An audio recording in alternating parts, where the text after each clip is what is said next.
құқықтарымен байланысты дейді. Менің жерлестерім қазақтар, мінездері бір қалыпты, адал және жүректері ашық адамдар. Әйтеуір не жазсам да өз заманымды, сол заманда табан ет, маңдай терін жұмсап жүрген қарапайым еңбек адамдарын тілге тиек етуге тырыстым деген болатын. Енші дәл қазір сахнада Батырбек қызы Сандуғаш, Оралхан Бөкейдің Құлашаның шоты еді әңгімесінен үзінді оқып берсін. Қарсы алыңыздар. Оралхан Бөкей Құлашаның шоты еді.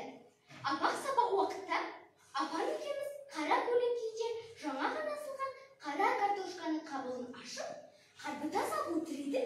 Ашық тұрған есіктен әлдене қара еткендей болды да, «Алсалау!» деген дыбыс шығарды. Сосын жым-жырт құлаққа қалған танадай тыныштық. Мен кәпірім алғаным жоқ, есілдетіп картошка, мұрнымды қорс еткізіп қойып, қомпақ-қомпақ етемін.